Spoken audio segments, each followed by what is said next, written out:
and we are back with another episode of Market Talk. Man, this week we got a lot of stuff that just popped off this week. The past couple weeks have been kind of boring, just been kind of, just slow, stale, whatever. This last week, hey, some stuff is popping off, and we going to World War III again. It's just so crazy how news can just, be off and on. Like, one week it's Epstein files, next week it's some other stuff, the next week it's Trump posting gorillas and apes, depicting the Obamas as gorillas and apes and stuff, saying it's the Lion King when there's no gorillas or apes in the Lion King in the first place. How did that even make sense? I don't know. They swept that under the rug. We kept moving. But this week we got more of Trump shenanigans. We got like the Supreme Court, they struck down his tariffs. We going to war. We threatened Iran. I don't know how to say it. Iran makes me feel smart, but Iran is just like how I would just normally say it. So I'm just going to say Iran or something. I don't know. But you know what I'm talking about. We trying to hit them again. I thought we just bombed. I thought we just took out their nuclear program. Now I guess they trying to build it back up again. And we gave him Trump gave him 10 to 15 days to come to a deal, or we on that, you know what I'm saying? We in there. We already got planes and aircraft carriers and everything over there on the strait of whatever it's called, but that's like a huge oil route right there. So if they start warring right there, that's gonna hit the oil market. That's gonna hit that heavy. All right, so like let's get into the tariff stuff, because this right here is going to shake up. It could really shake up the whole U.S., bro, even more than it already is. Like, this is terrible. Like, we got tariffs in place, collecting all this money from companies, U.S. companies. Like, we're having to pay this money. The U.S. companies are having to pay this money, and that money, and because tariffs raise prices for companies. Companies pass those price raises, increases to the customer. So, the U.S. now may be liable for giving back refunds to the companies that have been paying these tariffs. They haven't decided. It's a whole legal matter, but it's possible.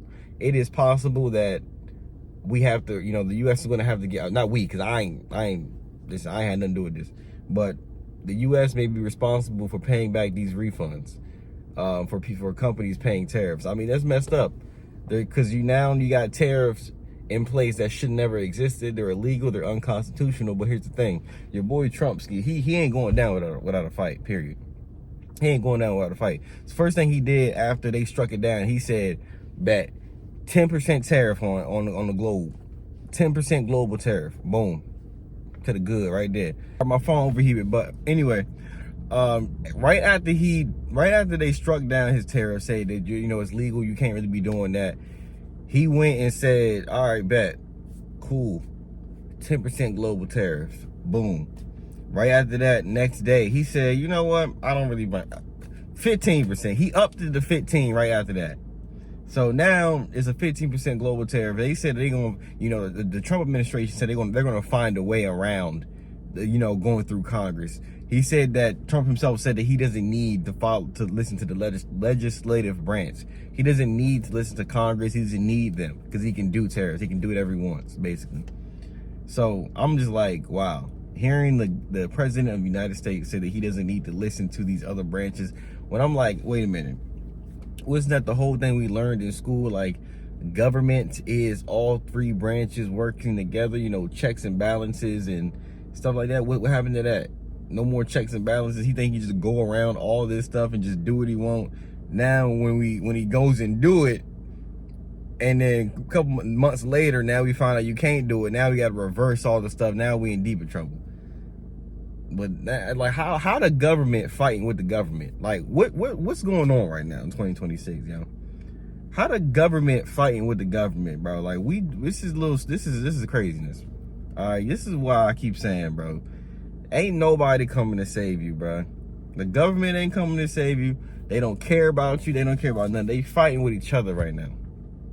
Like we supposed to get a $2,000 tariff dividend check. They asked him about it. He said, I didn't say anything about that. Okay, you're on camera, bro. We got the footage. What are you talking about? And now that's all reversed. Like, dude, you're done. You're done. You're done. You're done. You're done.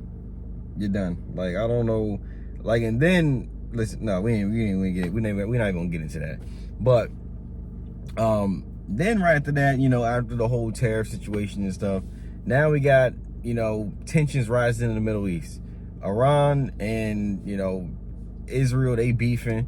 Iran trying to have a nuclear program going on or something, you know, they trying to build it up again. I thought we just hit them with something. I thought we just wiped that out. Now they got another program going on, so they got 10 to 15 days to make a deal, or we going to bomb some stuff, or we going to bomb stuff again. Not just bomb, probably invade, because we got aircraft carriers over there. We got planes and all types of stuff stationed over there. And they say this is one of the largest deployments in the Middle East since 2000. So this ain't no joke. They not playing around. They trying to wreck. They trying to wreck. I don't know. They keep on saying it's over, nuclear this, nuclear that. Bro, we'll see, bro. All I know is all this uncertainty and craziness is it's a little scary, and we're desensitized to it. Like we are just here existing. The Epstein files are out. We got tensions in the Middle East. I mean, like, prices is through the roof. Stuff is just, it's doom and gloom right now, bro. Just stay locked in on you and get your bread up, bro. Cause this world right now is crumbling. And it's either you gonna seize the opportunity during this time or you gonna crumble with it. That's really what it is right now. That's really what it is. Like, it's insanity. But gold is always a good investment during these times. Invest in the top companies. Invest in energy. Invest in infrastructure plays for AI, like Micron, MU. That's a good investment right now. They do the memory. Memory is such a big component in AI, and they are leading that sector for memory.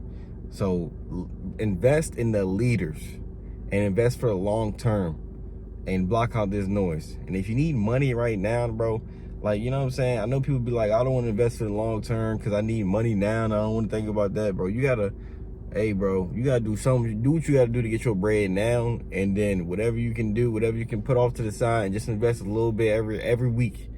Dollar cost average every week. Do what you gotta do just to get in the market during these times, bro. Because you're gonna look back during these crazy, uncertain, just chaotic times and say, dang, I should have got in. If you would have held during any downturn in the past, like during the COVID downturn, if you would have held during the 2008 crash, you would be up tremendous right now. If you would have held and invested during any crash in the market in human history, you would be up right now.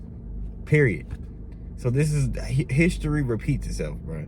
When there's times of chaos, you get in the market, and that's what it is right now. But do y'all think that we going to war with Iran or Iran? Which one is it? Is it Iran or Iran? I don't know. Iran makes me feel smart, so I'm just gonna say Iran. We going to war, yes or no? What y'all think? But other than that, bro, we're gonna go ahead and end the episode here because it's just we got Trump wilding with these tariffs. They trying to go around the government, trying to go around the government and find loopholes to do stuff that, bro, we just got through year 1 with Trump. This is year 2, so we'll see how this go. We'll see how this go, bro. And then it's funny, like, I'm gonna be engaging with people in the comments. People will be really just still defending him, bro. Like, I don't know, whatever, bro. We'll see how it goes. Just stay locked in, bro, and get in the market.